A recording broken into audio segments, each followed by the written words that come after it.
All right. Good afternoon, everybody. Or good morning, depending where you're at. Some of you from the West Coast might be experiencing a slightly different time than we are here. But being on the correct coast, I can fill you in on that later. Um, I am Paul Trujillo. I am the Director of Training and Grants with the International Brotherhood of Teamsters. I got my department name right that time. Very exciting. As you're all joining here, we're going to give it just one more moment here and we'll get started.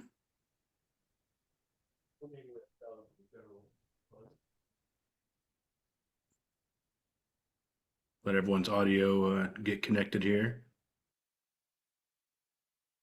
All right.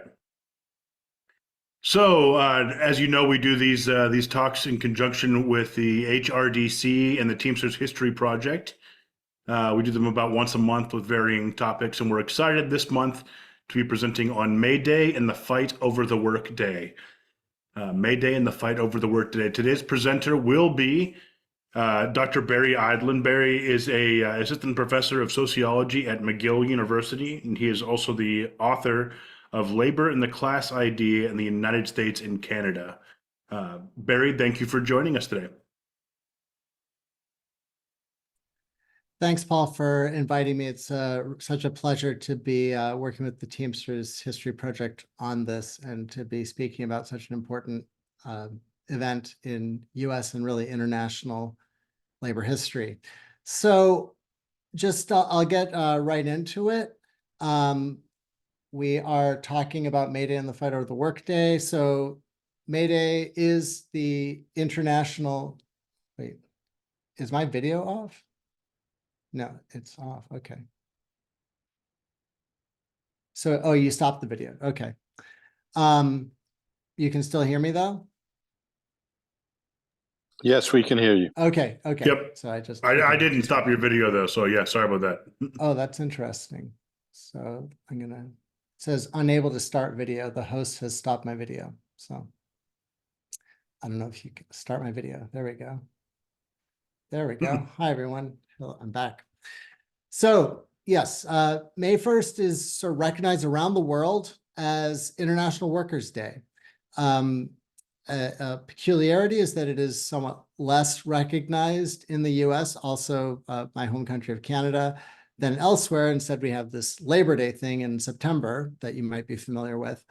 And it's particularly peculiar because when you look at the history, May Day originated in the US. So we already start with this question of why is this not a bigger deal than it is in the US? And why is there an element of controversy around it, right? So let's dive a bit into the history, right? So May Day, May 1st, is a commemoration of what's known as the Haymarket Affair of 1886.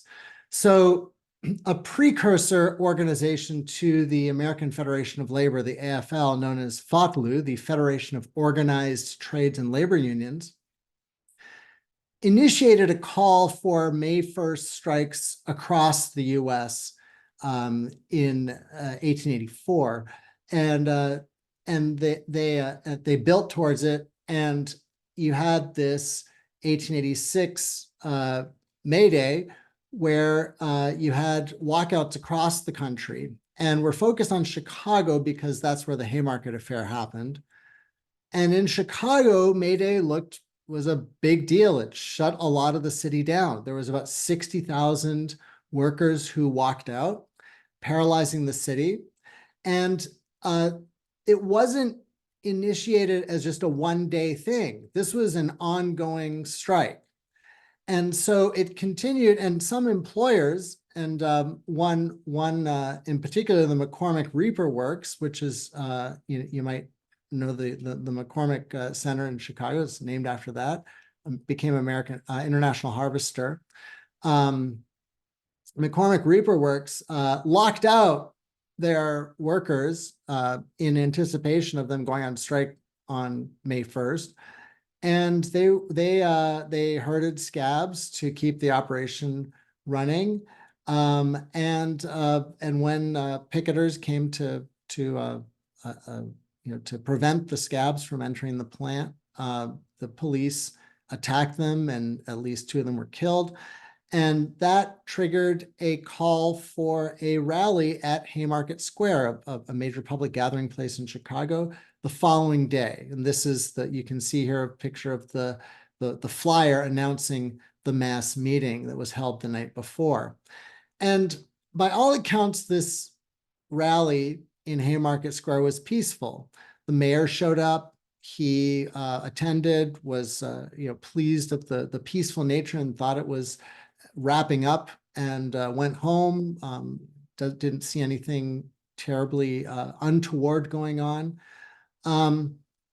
But then, in conditions that remain a mystery to this day, there was a bomb that went off aimed at the police gathering around the rally, which had thinned out because, like I said, it was winding down. So there were just a few hundred people left, and the police were preparing to attack. This bomb goes off, and then police just start shooting everywhere, and there's this sort of pandemonium that ensues. In the aftermath, we have 7 police officers killed, about 60 wounded. These numbers are very, hazy. Between 4 to 8 civilians killed, 30 to 40 injured. So violence, a severely violent incident. And then this triggers a major aftermath. So there's this major backlash against workers, even though there's no proof that there's workers involved in triggering the violence. And as is often the case, it's not just workers who are targeted, it's immigrants who are, the working class is a very immigrant workforce. There's also a lot of people who are either actual socialists and anarchists or people tarred with that brush, who get targeted. To get a flavor of this, the Chicago Times published an editorial on the day after, saying, quote, "Let us whip these Slavic wolves back to the European dens from which they issue, or in some way exterminate them." Okay, so that gives you a flavor of the kind of anti-immigrant, anti-worker hysteria we're getting. So there's all kinds of civil rights violations. People getting rounded up for no stated reason. And there were 8 anarchists who were charged with the police murders, and with virtually no evidence sentenced. 7 of them were sentenced to death. There was a series of appeals that fell through, and 4 of them were executed the following year by hanging on November 11th, 1887. One of them, August Spies, famously said, as he was preparing to be hanged from the gallows, that the time will come when our silence will be more powerful than the voices you strangle today.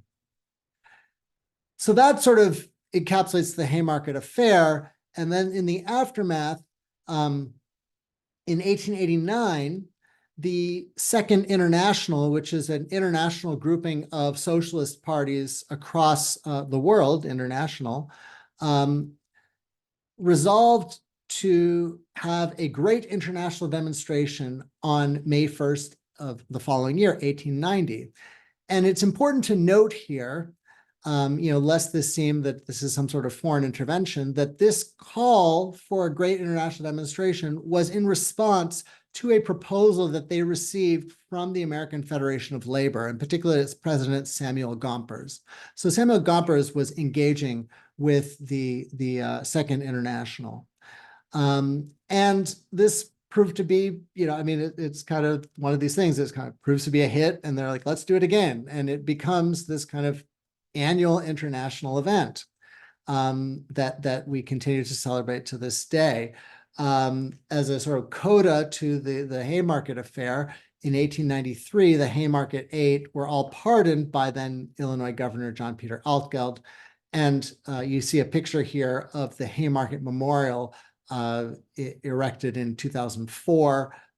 So the Haymarket Affair is now sort of embedded in the history of Chicago, history of the labor movement. It's sort of this iconic episode, and it led to the the holiday that we celebrate today. So that's the what of what happened at Haymarket, how it inspired the annual holiday known as May Day. But you'll note that I haven't talked at all about the why.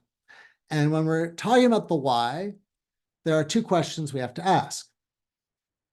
Number one is, why did the AFL or FOTLU initially call for these strikes across the US, and then why did they spread around the world? And then number two, why is May Day less visible in the US than elsewhere, even though it originated here? Now, I'll take the second question first, since it's quick, and then move to the first one, which will be the bulk of my talk. So why don't we celebrate May Day in the US? At a basic level, this holiday is unapologetically a workers' holiday, which obviously gets bosses uneasy, and not something that they want to celebrate that much. And so there's all these efforts to sort of divert from it. So in the aftermath of the 1894 Pullman strikes, which paralyzed the rail system across the US, President Grover Cleveland proclaimed Labor Day as a sort of safe May Day alternative in September, which we can celebrate with barbecues and stuff like that. But May Days doesn't have that safe feel to it. You don't have, to my knowledge, someone could correct me, I don't see any May Day mattress sales or used car sales the way you see with Labor Day. That being said, I would not be in the camp of those who sort of deride Labor Day as the fake Labor Day, and we really should just be celebrating May Day.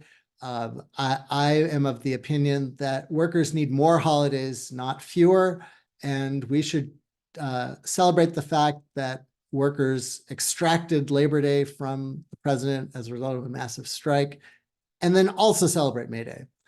So that's number one, is that it's tied up with it's this workers' holiday. It's tied up with with these labor struggles. Subsequently, it also gets tied up in sort of Cold War politics. May Day is a huge celebration in the former communist world, the USSR, and you have these sort of dark militaristic rallies like you see here on May Day. And so the US sort of doesn't want to be associated with that. President Eisenhower in 1958 actually sort of supplants May Day by calling it Law Day, sometimes even called Loyalty Day, as a way of sort of trying to snuff out the history of May Day in the US. And then it also sort of retains, it's hard, you can't talk about May Day and the Haymarket Affair without talking about socialism, about anarchism, other forms of radicalism. And so it has this sort of radical origins and overtones that a lot of, that make many people in the US sort of uneasy, even though it's an integral part of our history. So those are some of the reasons why it didn't catch on as much in the US. But let's get back to this first question. What was the big issue behind the Haymarket Affair? And it's really about the workday, right? May Day is about the fight for a shorter workday. This is a fight that went back many decades prior to May Day, starting in the 1820s. The demand was initially for a 10-hour day, then an 8-hour movement. In 1866, one of the first maybe the first national labor union, fittingly called the National Labor Union, passed a resolution in Baltimore saying the first and great necessity of the present to free labor of this country from capitalist slavery is the passing of a law by which 8 hours shall be the normal working day in all states of the American Union. We are resolved to put forth all our strength until this glorious result is attained. And so in the midst of the Civil War, and then picking up speed afterwards, you have these 8-hour leagues that form across the US and across the industrializing world. And then just a few months after that Baltimore resolution passed in Baltimore, passed by the National Labor Union, you have the International Workingmen's Association. This is called the First International sometimes, meeting in Geneva, that says the legal limitation of the working day is a preliminary condition without which all further attempts at improvements and emancipation of the working class must prove abortive. And so they too call for the 8-hour day. And of course, many of you have probably heard the slogan that animated the 8-hour movement of 8 hours for work, 8 hours for rest, 8 hours for what we will. Now, as a small side note, why do we end up with May 1st in particular? And here we have a peculiar or a feature of many holidays in the US and abroad where modern history sort of overlaps with pagan tradition. And so in pagan tradition, May 1st is the one day of the year when farmers do not work. They celebrate the arrival of the summer by not working. And so that sort of mapped on nicely with this holiday to honor workers internationally. So that's sort of the key issue of the 8-hour day. But then we need to go a bit deeper here. And we need to ask why it is that this issue of the 8-hour day, or just the length of the workday period, arose when it did in this sort of mid-19th century.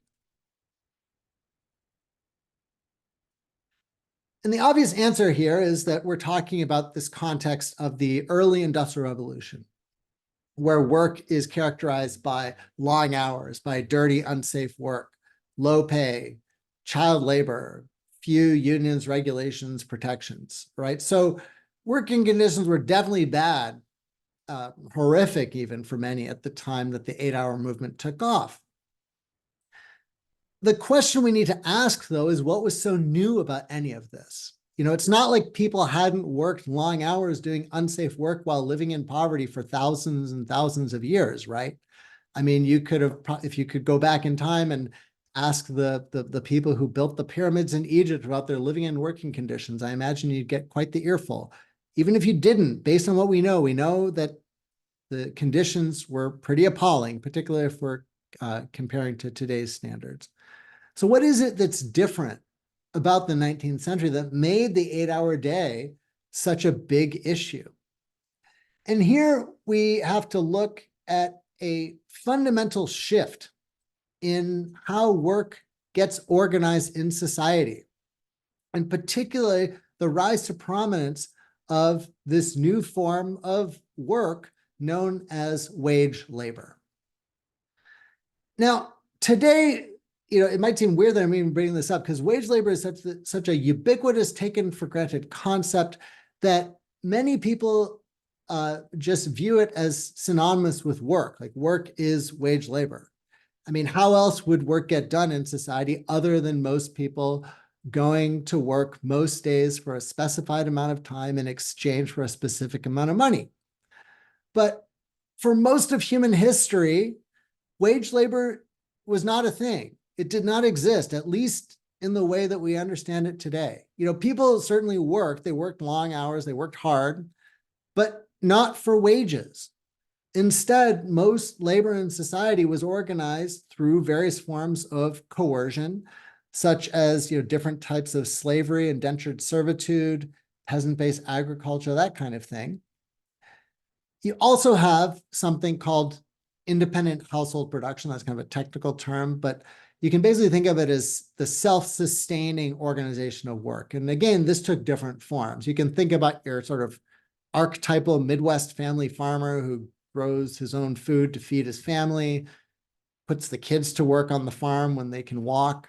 The wife spins the cloth, stitches the clothing, does all the household chores. But you could also think about something like an indigenous tribe that's sort of dividing up tasks amongst themselves to sustain the tribe on a day-to-day basis, but they're basically sort of doing everything themselves. You know, they might trade here and there, but it's primarily independent production for their own sustaining of their own community. You also have this smaller group of independent artisans. These are your butchers, bakers, candlestick makers, all that kind of thing. These were skilled, self-employed producers. They would also often take on apprentices to learn the craft. And that arrangement looked a lot, in many ways, like the kind of standard wage labor employment relationship we see today, but it was different in some really important ways. Most notably, the master and apprentice were tied by these bonds of mutual obligation. So if you were unhappy with how your master was treating you, you couldn't just sort of up and leave, say, take this job and shove it, right? On the flip side, a master couldn't just go and steal someone else's apprentice and offer them a better deal. The master was also responsible for the care and upkeep of their apprentice. So the apprentice wasn't exactly paid a wage, at least as we understand it today. Now, I'm bringing all of this up because in order to have a fight over the length of the workday, you first have to have a system of work organization based on most people going to work for a specified amount of time, whether large or small, for a specified wage of whatever size.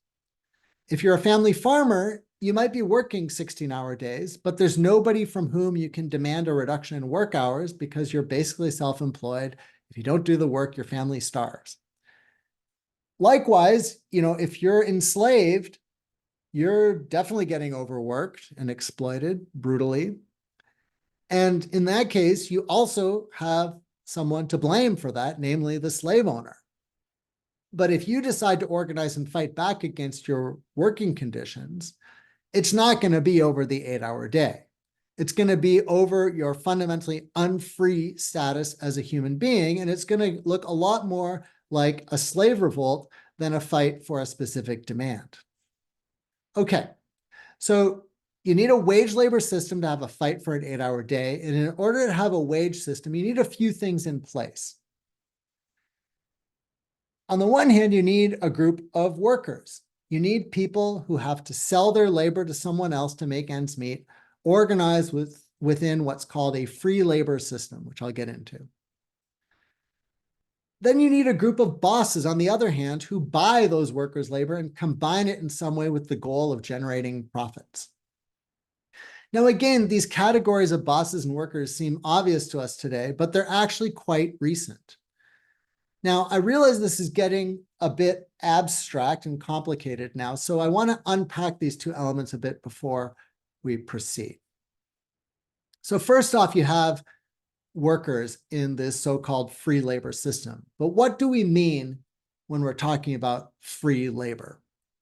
You're not working for free, obviously. What we mean by free labor is that it's freed in many different senses. So on the one hand, it is freed, in quotes, from the land, meaning individuals' independent means of subsistence. So people are driven off their farms, which they use for subsistence, and that creates a system of wage dependency that characterizes most people today. People, the vast majority of people, rely on a wage to make ends meet on a day-to-day basis for themselves and their families. And so you have the sort of the whip of the slaveholder replaced by the economic whip of hunger, in a sense. So it's individuals freed from the land, but they're also on the flip side freed from those previous bonds of coercion and obligation. So the apprentice can now leave their master if they're being mistreated. You don't have you have the abolition of slavery, of chattel slavery, right? And the sort of coercive, and the sort of direct physical coercion of that. And it's replaced by this thing called, at-will employment, which some of you on this call might have heard of, usually in a bad context because it's, opposed to sort of just cause employment. But at-will employment is actually, in this context, a kind of advance, because it means that as a worker, you can buy and sell your labor to any buyer, and any employer can purchase any worker's labor. And either party can end that labor contract at will, right? And so this is an advance over sort of being tied down by bonds of obligation or coercion. Obviously, it needs to be improved upon, which it would be shortly. And in this sort of new system of free labor, because that process of getting driven off the land sort of takes a while, and people sort of for understandable reasons try to hold on to their land because it's their source, it's a source, a sort of backup source of livelihood. Having a piece of land is sort of a sort of a primitive form of social security, you could view it as, or a private form of social security. But so you have women who start moving into the factories first. They bring their children. Then you start having entire families sort of renting themselves out to factory owners. And then the men the 20th century factory system takes place where men become the primary breadwinners. So that's the free labor system we're talking about, and the creation of this group of individuals that we now know as workers. On the flip side, we have this other group of bosses, right? And the key thing about bosses that distinguishes them from previous economic and political elites is that they engage in the production of commodities. So this is sort of common everyday goods as opposed to, luxury items or something like that, for sale on the market. So not some sort of barter exchange type thing, not for for own personal consumption, but rather the production of commodities for sale on the market for profit. So this is not production to demonstrate how fancy you are, to sort of demonstrate luxury consumption, to sort of as a sort of status making thing. It is the production of basic goods for the market to generate profit. And again, this is a new thing. Now, as a side note, it's important to understand where they got their money, because it's important that, if you scratch the surface of any of these bosses, none of them are self-made. They're relying on access to some form of money to get them off the ground, whether that's rich associates, whether that's selling some land that they have. And then there's what's some call the so-called primitive accumulation, which is a fancy word for theft, basically, stealing people's land, and accumulating wealth just by theft, which is we can get into, but there's a long history of that we can get into. So you have these two new groups of people, the bosses and the workers, and of course they meet up in this new thing called the factory, where you have sort of capital and labor mixing together to create these new commodities, new goods. And the factory is sort of organized based on this sort of ever finer division of labor, right? So you're moving from a system of the artisanal workshop, right? So you've got like your blacksmith or your cabinet maker who knows how to make a table from a stack of wood and a few nails all the way to the finished product, to a system of mass production where that table is broken down into multiple steps, the production process, and each individual worker only does a part of that. So that's sort of your basic mass production. And so this is where they meet up. And this new creation of new actors and new systems has these profound social effects.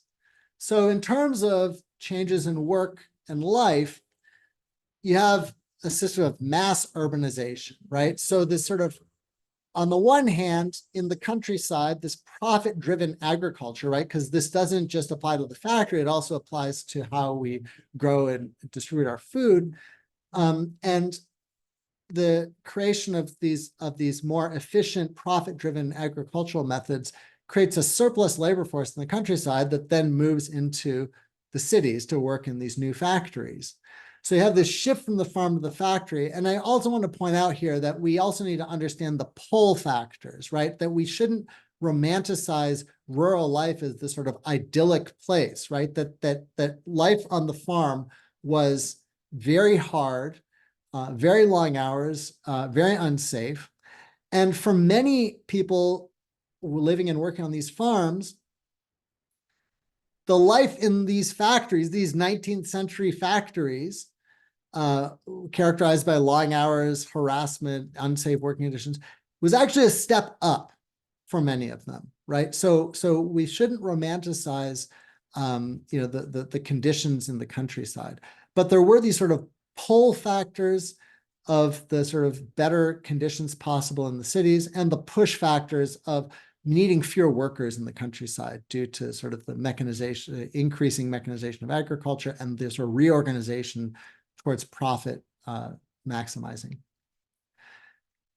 You also have this separation of home and work. This is the first time in history where you have home and work being these sort of two separate locations, right? You think about this compared to, in a system of slavery where the plantation, people live on the plantation and then their labor is exploited by the slave owners on the plantation.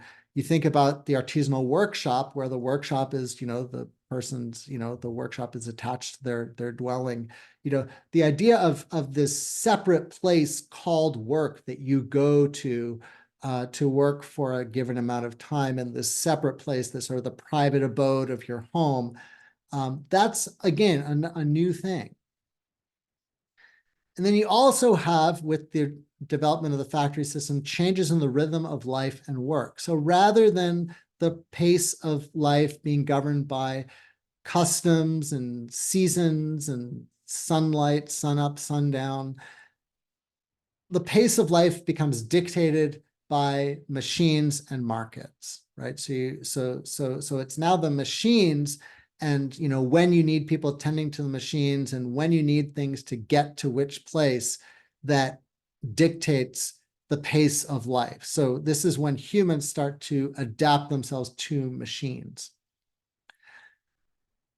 So there's these big changes in work and life.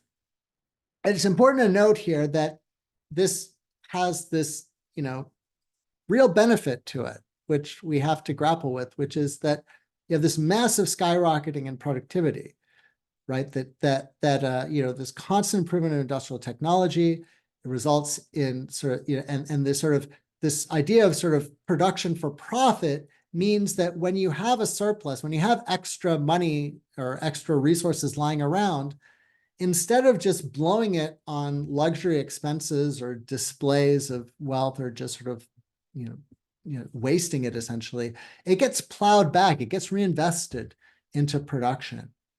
And so this is a world where industrial production becomes the primary form of economic activity. And this creates the basis for the modern world we live in today. This is sort of this dramatic increase in economic productivity. Of course, as I've been talking about, we need to sort of appreciate and be very wary of the real costs of this massive spike in economic productivity and the cost in human lives and suffering. But beyond technology, we need to ask what makes it possible. And this dramatic increase, this chart shows sort of gross domestic product per person from before the Common Era to about the year 2000. And you see it's a huge increase starting right about the Industrial Revolution. But beyond technological change, what is making this possible? And here we need to look at labor, right? I'm probably not surprising many of you when you know more than most that it is the labor of workers that makes wealth possible. And what we're doing here, in addition to this technological change, is this new form of production is taking advantage of something that's pretty unique about human beings, which is the purposive, conscious nature of human labor. If you compare the difference between a fisherman who's weaving a net and a spider weaving a web, right? With the fisherman weaving a net, there's the conception of the work being involved and then the execution of it, the actual weaving, as opposed to a spider who is just doing this labor instinctively, right? It can be very elaborate, very complex forms of production, but it is done instinctively, and there's no separation of the conception of the task involved and the execution of it. And what this means, because you have this separation of conception and execution, is that an idea that is conceived by one person can be executed by another. So you can have someone who can develop an idea and then can give that idea to someone else to actually put it into operation. And what this means is that you have this possibility for the purposive division of labor, that you can divide up tasks into multiple steps, that you can sort of engineer things. This is sort of where engineering becomes a possibility. You can improve production processes, you can expand productivity, right? So the fact that you can separate conception and execution of labor creates these possibilities. But, and there's always a but, what is it? Labor is different than other factors of production, right? If you think about factor of production, economists usually talk about land, labor, and capital, but labor is different. It's not just another factor of production. It's not just a piece of land. It's not a machine. And that's because labor has a fundamentally human character to it. You cannot separate labor from the human who possesses it, right? So if I possess, something that you want, like an iPhone or something like that, I possess this iPhone. I have mine right here. And if you wanted to offer me a price for it, you could sell it. Yeah, I could sell it to you. You would give me some cash. I would give it to you. You would go home with it. You'd never have to see me ever again. If you want me to work for you, if you want to purchase my labor, I cannot just give you my labor and then just walk away. You have to actually exert control over a human being for a set period of time in order to purchase their labor, which is why efforts to separate humans from their labor is ultimately inhumane.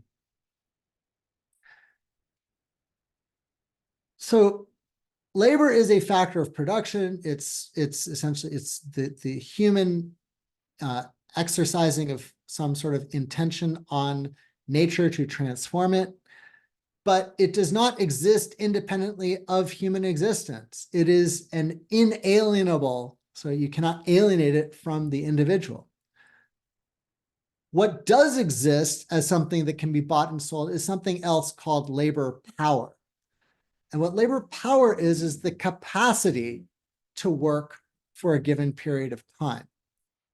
Now, if you're a boss and you want to hire people, you want their labor, right? But the only thing you can buy is their labor power. And squeezing the labor out of workers' labor power is not as easy as this sort of metaphor here of just putting them in a press and screwing them down, right? That's not how you can actually extract labor from a worker's labor power. And so we have something called the labor problem, which is that labor power, the capacity to work, has seemingly infinite potential, but very limited realization. So you can buy someone's labor power for a given amount of time. You can say, okay, like you come to work for me for like 3 hours on this given day and I'll pay you this much. But you as the person purchasing that do not know what or how much labor you're going to get out of that purchase of labor power. And that depends on a lot of different things. It depends on the subjective state of workers. It depends on sort of how much skill they have, how much, what their state of health is, how motivated they are, all that kind of stuff. But it also depends on broader social conditions, right? The broader state of economic development, the state of technological development, there are certain things that are just not possible in a given state of technological development, right? Workers are just not going to be productive if they don't have the tools to use. Then there's the additional problem when we're dealing with the system of modern industrial production, that the process of labor, when you separate conception and execution, the labor process is the full responsibility of the boss, right? The worker is sort of cut out of that conception part. They're just executing. And so bosses need to figure out a way to control that labor process. And so here we get to the problem of management, which is fundamentally how to realize labor power, how to turn the potential of labor power into actual labor that makes me profits. And the goal of management then is to transfer control over the labor process from workers to management. So as much as possible to separate conception and execution and to appropriate workers' tacit and explicit skills. Now, what does this look like? Here we're going to get back into the history and the origins of management. So it's a process of trial and error, right? It's not like management just sort of emerged fully formed in the 19th century, right? That there was a process of trial and error. It came out, the sort of initial forms, came from the workshop system of master and apprentice that I was talking about earlier. And the initial idea is to just, because people didn't understand this problem of labor, to just try to buy labor and not labor power, treat it just like any other commodity. And this is where you have these sort of piece rate systems, you have various sorts of contract systems where workers sort of hire teams of subordinates to do work. And basically workers sort of say, okay, here, employers say, okay, I've got this job to do. I need, 3,000 widgets produced. Here, I'm going to give you this amount, and then you just produce these for me. And then the person trying to be employed says, okay, I'll do that. The problem here is you have a lack of control. There's a lot of irregularity. There's product loss. There's slowness, lack of uniformity. It's just not a good system if you want sort of to have a quality production system that's reliable. And so there's different methods implemented to increase productivity, a chief of which is centralizing control of production. So this is the implementation of regular hours, not a self-imposed worker pace. This is where you have the extension of the workday, right? This is sort of the extensive, trying to sort of stretch out workers' labor power. Increasing the amount of coercion to keep workers working. This is the direct, foreman sort of like patrolling the lanes in the shop.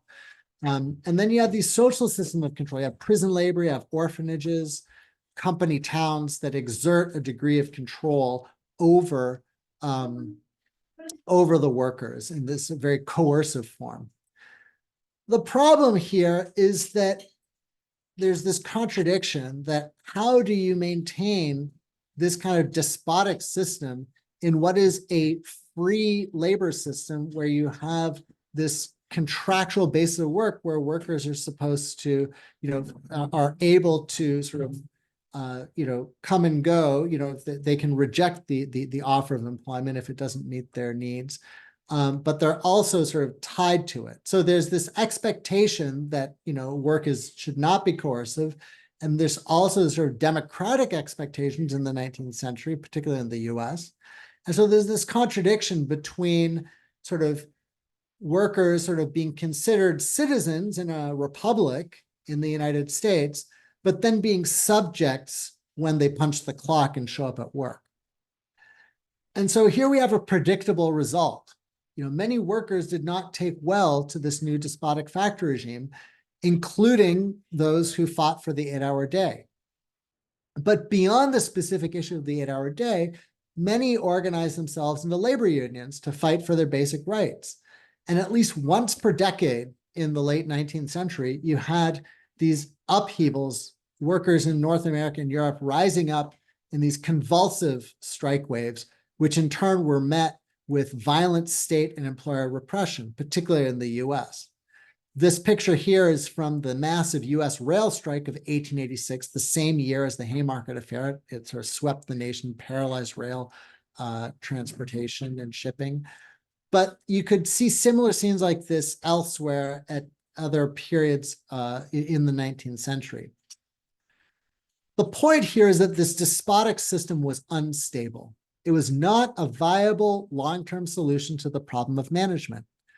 And so for many decades in the late 19th and early 20th century, what was called the labor problem was one of the central social and political problems in North American and European societies. And politicians, businessmen, and labor leaders alike tried to come up with more stable solutions. And one of the most prominent was that proposed by Frederick Winslow Taylor, someone that you might have heard of because of the thing he invented known as scientific management, which is also known as Taylorism. And what Taylorism was about was building management control into the labor process. So Taylor famously said that management could only be a limited and frustrated undertaking so long as it left to the worker any decision about the work. It's important to note that Taylorism is not just the assembly line. It's not dependent on any technological innovation in particular. Rather, it's about the fight over the workday, right? And here we're not just talking about the length of the workday. We're not talking about is it 8, 10, 12 hours, but the intensity of what you're doing during those 8 hours. And the question here is what constitutes a fair day's work, right? So for Taylor, a fair day's work was a worker's physiological maximum, basically extracting every last drop of exertion out of that worker. Workers, for their part, as many of you on this call probably would understand, had more of a concept of a humane pace of work. The point here is that this idea of a fair day's work is a core subject of debate. Now, the problem for Taylor was this idea of what he called soldiering and what we might call working. And this soldiering came from the fact that that workers could essentially keep employers ignorant of how fast their work could be done. You know, anybody in this call knows that, you know, employers sort of like give you their rule book of like, here's how this job gets done. And you figure out shortcuts. You know, you don't do everything exactly by the book, right? And that's knowledge that you have as a worker that management does not have. And so this soldiering of sort of keeping employers ignorant of how fast they can work is not laziness, but rather a rational action by workers to avoid being super exploited.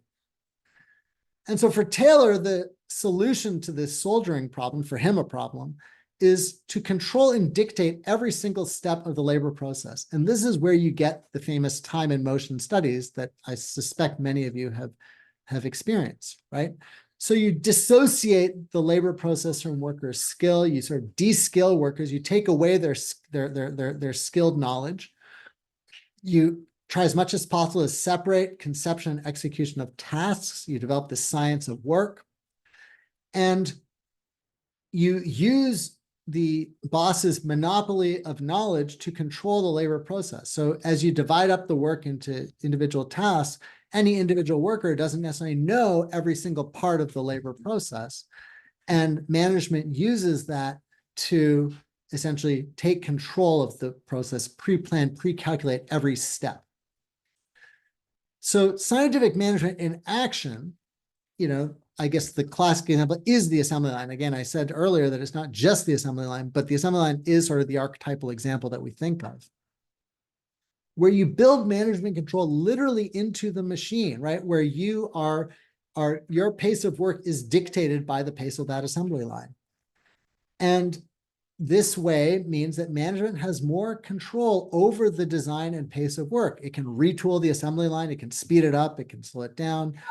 And as a result, any individual's work skill is de-skilled, is taken away from them, and that leads to a downward pressure on wages. The problem, of course, is that that workers don't acclimate to this terribly well. And in this early 20th century, they have other options of not working on these assembly lines. So a big part of solving this problem is removing those other employment options, and those are removed by the fact that they get outcompeted by this more efficient form of organization. But then you also have these other pressures, like the growing threat of unionization to bosses and the high turnover that just creates some real problems for them, because having to replace people all the time creates problems. So Henry Ford famously adopts the $5 a day wage, and you have this initial system that comes to be known as Fordism, where you sort of exchange higher wages and job security in exchange for management control. The problem here is that this remains an unstable bargain, right? This revolt against Taylorism, against scientific management, is what animates much of the organizing of the 30s and 40s. I mean, don't get me wrong, low wages are a part of it, but it's really this workplace despotism that drives, the formation of the CIO in the 30s, is a really pushback against this effort by management to exert greater and greater control over workers' labor.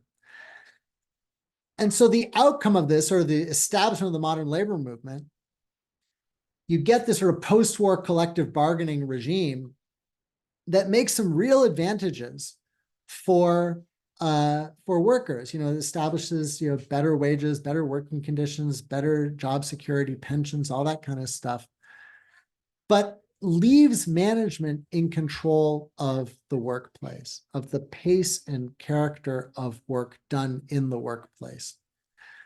And you see that today, and the fight over the workday continues, right? I don't know if there are any UPSers on the call today, but I'm sure you know your methods, and and the way that every sort of step of your day is kind of dictated by those methods.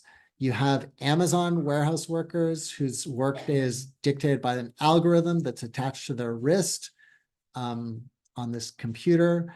There are many other examples of this where there is a fight over management trying to assert greater control over the workplace. Let's see. Yes. Yes, I see Peter's comment here. Yeah, there's 340 of these, right? So you think about every day.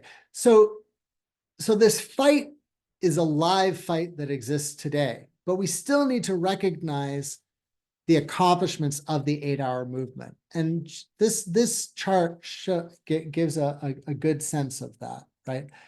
This is the average working week in US manufacturing from the 1830s to the 2010s. And you see that in the 19th century, the average work week in the manufacturing, if you worked in a factory, was in the 55 to 65 hour range.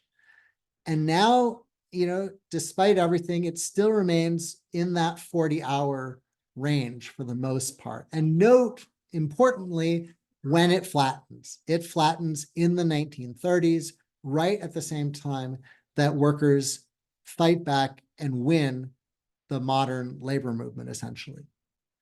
So here we are in 2024, and we have a 40-hour work week on average, right?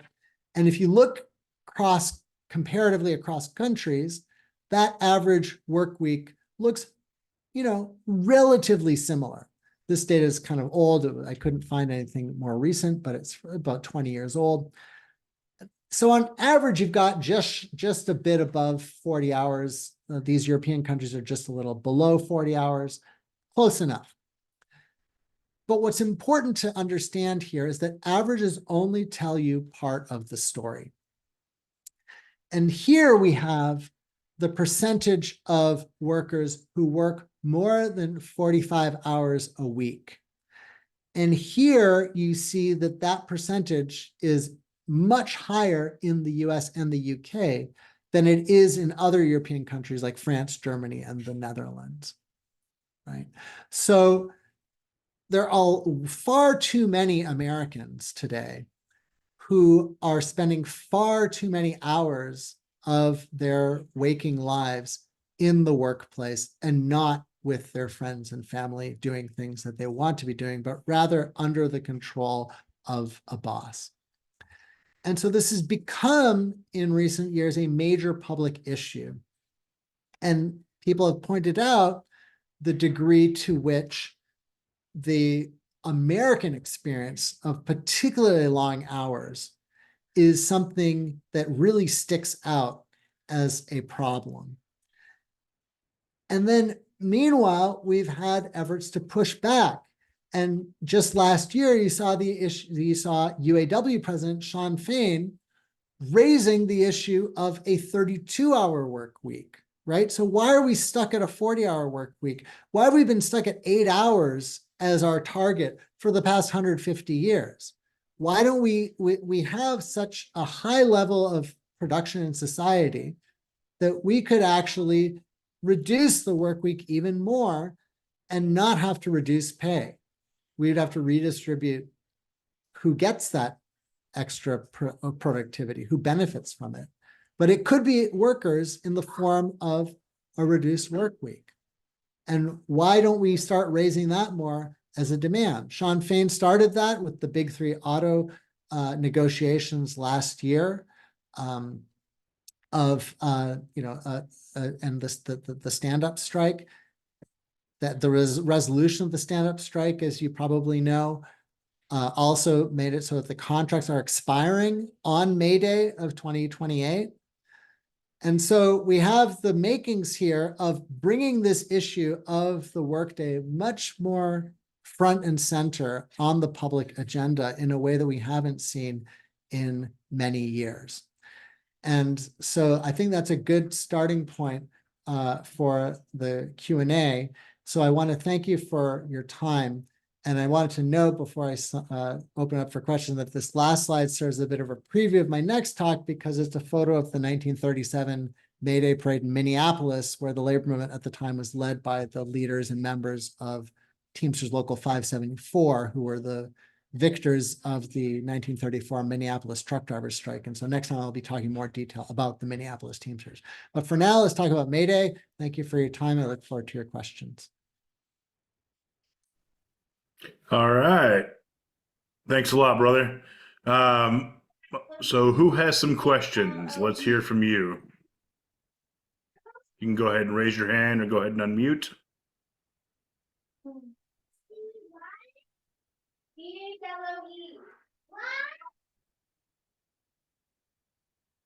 Well, I just want to make a comment. I want to thank you for your presentation. It was very thorough and, raises a lot of different questions that we need to focus on today. It's still relevant.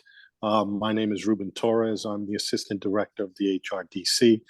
And on behalf of Anthony Rosa, the Director of the HRDC, Sean O'Brien, the General President, and Fred Zuckerman, our General Secretary Treasurer. I want to thank everyone who attended today.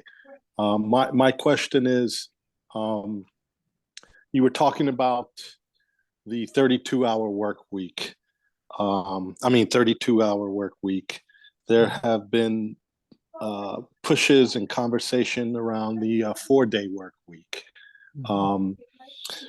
Which direction do you feel labor is leaning towards as far as our next goal in defining work hours or work weeks? Work days, I should say.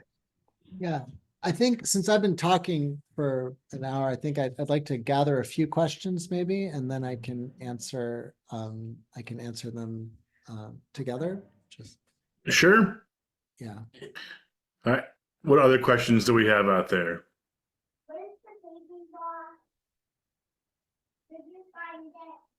Hi, this is Don Anacoli, 52 Philadelphia. Thank you very much for the presentation. I'm just wondering, with these various discussions of the work week, how does that impact overtime? Or with the Amazon people, from what I understand, they work 8+2+1, and I'm not sure how that's under the law, that they have to do that or else lose their job. Thank you.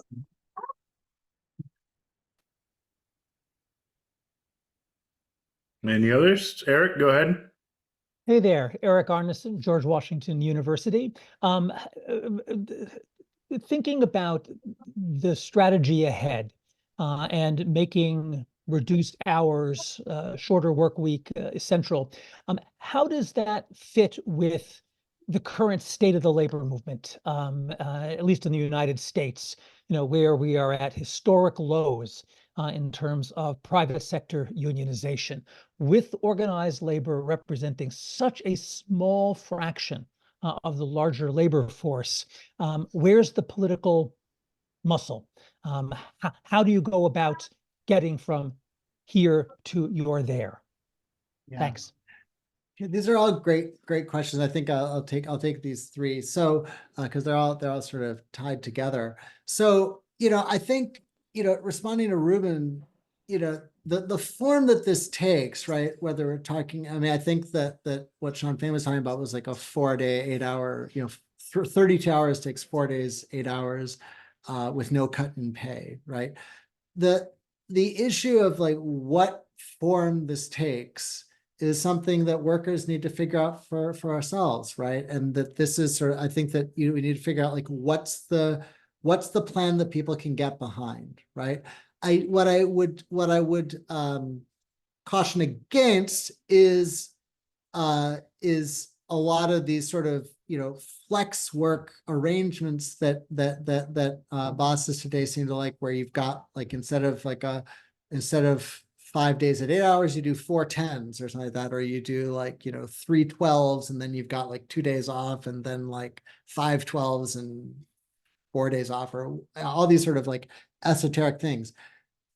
The key goal here is twofold. Number one is to reduce the amount of time that people spend at work, right? And how we figure that out.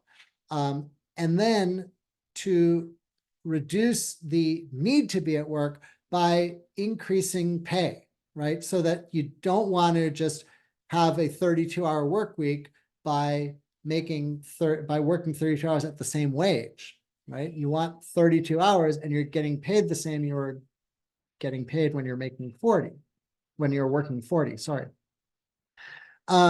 And I guess that this sort of gets back to the other, I forget who it was that asked her about Amazon, right? That, that what we're getting at here is that, that a big problem, like let alone the 40-hour week and whether or not we should be going for 32, the big problem is that a lot of people have forced overtime, and even if it's not forced overtime, there are a lot of people who feel compelled to work overtime because they need the extra money, right? And they sort of, want the overtime because they need to, afford like a decent standard of living for their family. And so we should be working towards a goal of creating a system that reduces the need for that kind of compulsion, where you don't need to be sort of gunning for more overtime. And then you certainly don't want the situation like we have at UPS, where you've got a start time and no end time, and so, and then that ties into Eric's question. And by the way, I'm a fan of your work, Eric, so great to meet you on Zoom. But how do we get this, right? And I think that what we're seeing, I think Sean Fain sort of is a great example of how we get there, right? That I think that this is an incredibly popular thing. I think that a lot of people think that they could probably use a bit more time with their friends and family and a bit less time at work.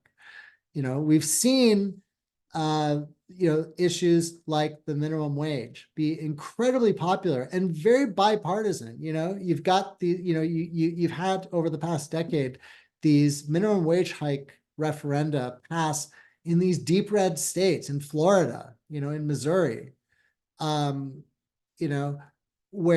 and where the public sort of sees like, yes, this is ridiculous that we have a $7.25 minimum wage. I think a similar thing could happen around the workday. And I think that, the labor, it could be an issue that could galvanize broader support for creating more willingness to join unions, right? So I think that, when you see, with, what the UAW did with the stand-up strike, and then, they won at Volkswagen, they had the setback at Mercedes this on Friday, but, they're gunning for it. They're pushing forward. I think you need to have the big thing now is that we need sort of a bit more boldness and risk-taking in the labor movement, and willingness to sort of go big, because that's the only thing that's going to work. And I think that the 8-hour or the 32-hour week, the 6-hour day, could be the type of thing that gets people moving.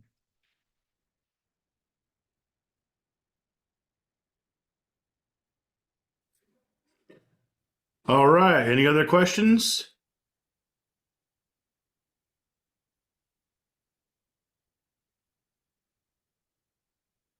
Last call here. Yes, I have another question. This pertains to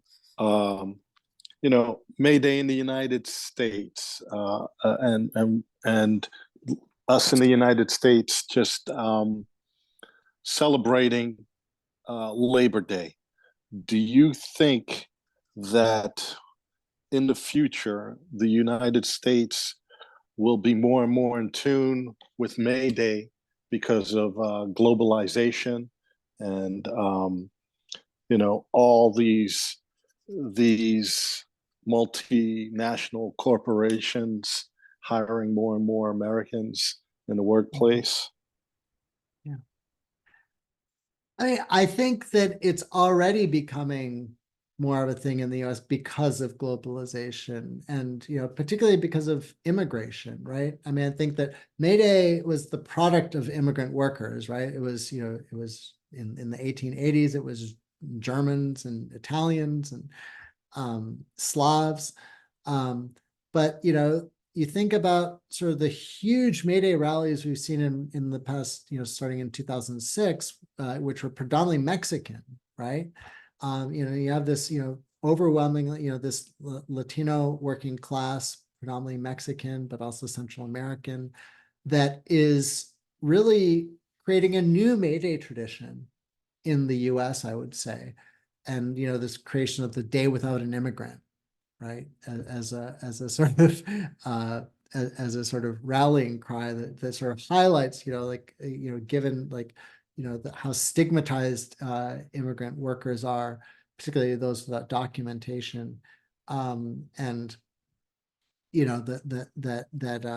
highlighting this essential role that they play in the basic functioning of American society through having that Day Without an Immigrant. So I think that May Day is certainly much more revived now than it was when I was a child, or even like 30 years ago or something like that. And it's because of precisely that, of that international dimension, that we see it.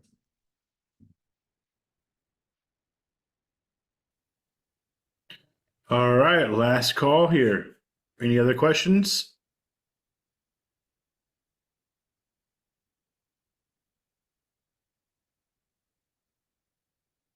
Well, seeing none, Barry, I'd like to thank you very much for joining us today, for taking the time out of your busy schedule and putting on this amazing program.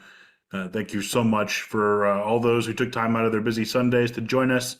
Thank you very much. This recording will be on the HRDC's website, so look for that and look for announcements regarding our upcoming programs.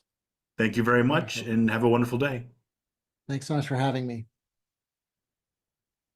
Bye, everyone. Thank you, Ruben and everybody. Take care.